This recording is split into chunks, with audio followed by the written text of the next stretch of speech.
Alright, then I believe too. And with that, there's only one thing left to say. Let's rev it up! Alright guys, welcome back. Okay, so I wanted to post up this video before I went to locals. And if you notice, I've been just messing around with crystons these past couple of weeks because I mean, hand traps are just a major issue for the deck itself, and then too many disruptions. Having Draco, Masterpiece, and Trident on top of more pops with the tributary traps, it's like it's hard to play around it. So I was trying it out. At first I was messing around with my body. I was on my body works, but my body, it has to be like, it has to be the last thing to happen. Like it has to be chained directly to the destruction. So I was like, oh man, and you had to pay 1,500. I was like, you don't really want to pay any life points with this deck because like you don't have anything to defend yourself pretty much. Like if you brick, so it's like, oh, that's life points you can't really afford to give up. So I was looking at Forbidden Dress because you can chain it, which is really good, and it saves you for the rest of the turn. So like, let's say they try to ogre your librarian as you're going off, you just dress it. If you go second, you go against your Draco, you just dress whatever it is that you want to protect. Like they said, they try to pop something and you just Forbidden Dress it. Like it's just really good. And especially if you open it, like the mentality I approached it with was like in Dino Rabbit, you would play Forbidden Lands to protect your Logia and your Dolka, and then that was really good because sometimes people would force you negate with Smashing Ground or stuff like that, and then you just negate it with Logia. Then I mean negate it, not negate it. You will chain Lance, and then you still have your negation, especially with Dolka because Dolka was like really fragile, so you needed to protect her. So that was pretty good. A Trish well timed, man, is just, oh man, it's so good, so good. Just testing it for a while. I was okay because like you could even use it on their monster. Like when this guy, the soul devouring Overraptor, when you try to pop a dino, or whenever they will try to destroy their babies, you could just dress it and they won't destroy it because it's happened before. I was like, what the hell? And then it just completely just stopped them. I was like, oh, that's pretty crazy. So I was like, oh, I guess there's some pretty neat applications you can use it with. Because I was like, oh, that's pretty awesome, man. And then I really like it because you can't target it. Like once you use it, they can't target it after that, like for the rest of the turn, which is really cool. And of course, it's pretty much a similar build. And in this one, if you notice, I added a Denglong with the Chiwen because it's a free access to a tuner, and it's a floater for links as well. And Danny's in here. Danny's in here again because like Danny's just really good. Like playing without it was okay, but then putting it back in, I was like, oh my god, Danny's so cool. Like the things you can do with it is just the tokens. You can tribute it for Jet Warrior to bring it back.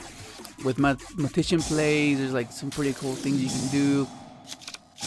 Look at how I got the best 3 cards out of this thing. This thing crazy. Oh man, hang on. Let me put deck list.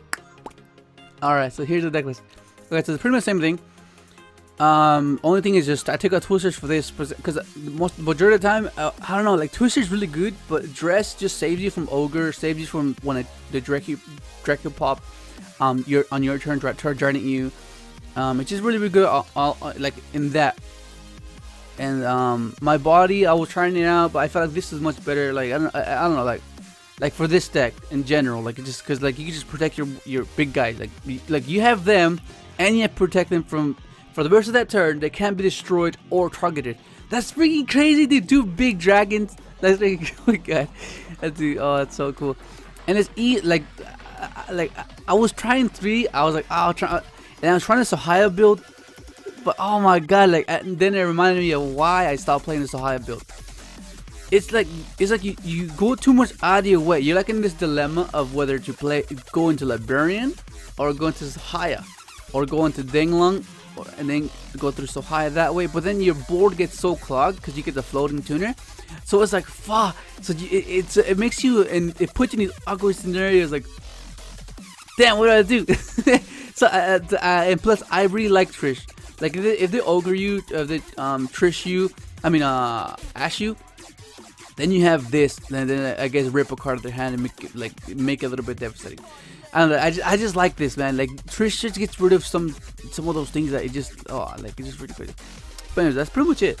I'm liking how this is flown so far, and but yeah, it's pretty crazy. Oh yeah, I want to talk about this trap right here because it seems like everyone was talking about it because it's crazy. Hang on, let me just get myself out of the way. Okay. So struggling battle. At the end of your battle phase, if your opponent controls more cards than you do, make your opponent banish cards they control face down, their choice, so that they control the same number of cards as you. If you control no cards, you can activate this card from your hand. That's pretty crazy, dude. I mean, right away, the way I think about it is like they kind of want it to be like a tribute type of thing, where they want to be more, have you be more conservative, like with your cards, to have that in the back of your mind. Okay, if I go all out here, I know this card exists, so I don't want to lose to that. So they kind of hold the best cards for last. But the way the game is at the moment, it's way too fast. Whereas back then you could afford to do that, be like, okay, I can slow roll this because there's no way I'm gonna get OTK'd. Like it just is not possible.